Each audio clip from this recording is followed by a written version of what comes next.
He left a hamstring issue. How is he? Well, I couldn't tell you right now. Truth of the matter is, I will probably know a little bit more a little bit later. Because we got in so late. We got in around 5 o'clock this morning, so most of the guys have probably just come in or came in just a little bit ago, and so we really haven't gotten a full evaluation yet of everybody. And then with yesterday's performance and looking back at the defense, especially, did you feel that was more execution? Were there different calls or things that should have been done? What was your instinct there? Well, the biggest thing more than anything else, and I kind of felt it yesterday, and kind of got a chance to look at it and look at some of the numbers, and we got to be better on first and second down situations. We put ourselves in a couple of really good third down situations, and we were able to convert, and we held them 4 for 14. But there were some first and second down things that we got to get better at, and it's collectively we have to be better overall. We're playing a number of different guys now, especially after last week, and there's some cohesion that has to come. Guys have got to come together and work together, and so it's a little bit of that more than is anything else. But again, it's collective. We all have to be better.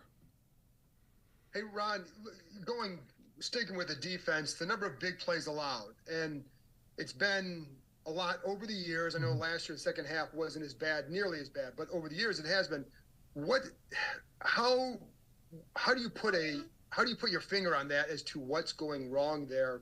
How much of that goes to coaching, goes to players, and when you assess that? Well, I think a lot of when you look at it goes to really a collective thing, and more than anything else is it's guys doing the things that they need to do, us putting them in the position to have success, and it's unfortunate that we as a whole haven't done the things that we needed to do at the right time. I mean, it's difficult because we've had opportunities to win football games, and part of it is taking advantage of the takeaway battle. I mean, we've had balls that have been out there that we didn't finish it up. I mean, we missed a couple of opportunities to have a couple of interceptions yesterday that was disappointing, and so we've got to continue to battle and get better at it. And then when you look at what Sam has done, if you go back to the beginning of the year and someone tells you Sam is doing this at this point in the year, what kind of season would you think you would be having at this point? Well, if everything was coming together, you'd like to think we'd be better than we are right now. But you are what your record says you are, and with the number of games we have left, it's obviously we've got to make hay. We've got to start winning football games and at a more consistent rate, obviously. Ron, last week we talked about finding the way that the run game fit into the offense. Do you feel like that continued yesterday? I thought it did, especially when later in the game when we put a couple of really good runs together. It opened up some things offensively, and we scored on our last two series to give ourselves a chance. And what stood out to you that Sam maybe did differently or that he showed progress in yesterday? Well, I'll tell you, to be honest with you, there's not a lot of things that are standing out that all of a sudden you go, oh, wow, that's new. Because I think he's gotten to a point where he's done a lot of good things. He's putting a lot of things together. He's still growing. He's still learning. And by no means is he there. But, again, it's some consistency because we had a little bit of a lull where we didn't convert. I think it was like 3 or 4 series in a row. And we had opportunities to convert as an offense, and we didn't. So, some of that has to happen. I mean, you've got to be able to be consistent throughout the game. Start fast, play smart, and finish strong. I mean, that's what we've got to be able to do. And in that little lull where it's 3 or 4 series in a row where we're going out after 3 or 4 snaps, we've got to be more consistent with that, and that's all part of the growth as well.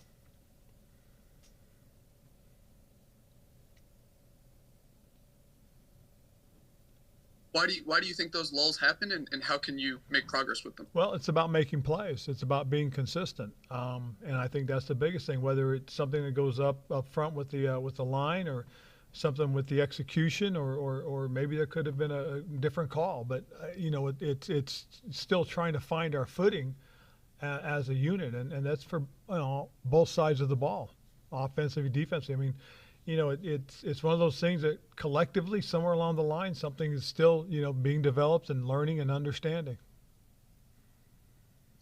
For Benjamin St. Juste in particular, I know he had 2 penalties on that. I think it was the second to last drive there. Do you say anything to him after that? Is that it, or are you just kind of let him work through that? Well, you let them work through it for the most part. You just tell them just continue to compete. I mean, it's tough because for as much, for the penalty they called on him, to sit there and look at as much contact as being allowed, you almost wonder, why would that be called at that time? I mean, compared to some of them that weren't. I've got about 3 or 4 that I'm going to send in and ask if I can get explanations on these as to why they weren't called or why they were called, just so I can see if where the consistency is. And right now, there's not a lot of consistency in the calls that are being made, or not made for that matter. What could he have done? That aside, they called the penalty. So what could he have done better to lessen the chance of a penalty being called in that situation? Well, I think for the most part is just the fact that there was contact. The thing I struggle with is if you look at it, you'll see that the receiver puts his hand on him just as much, and again, it's as you sit there and you talk about, is he getting an edge? At what point is the contact leading to an individual having an advantage over the other?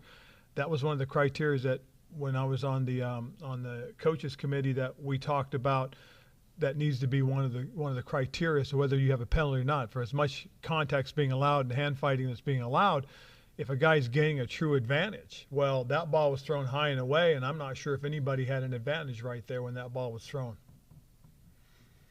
Hey, Ron, when you talk about guys getting opportunities. What do you make of Percy Butler's kind of growth throughout the season and the plays he's been able to make? I think that's one of the guys that's gotten a lot of opportunities. Obviously with the injury to Defoe, he's had to step up, and again, he's still growing and learning. But with his athletic ability, his ability to run, you'd like to see him continue to grow and show you what he's capable of, which he's doing. He made a couple of really nice plays on the ball. He did miss a tackle in one situation, and it's one of those things that, again, he's got to understand. He's the topper. He's the guy that's got to put a lid on it and can't allow play to continue.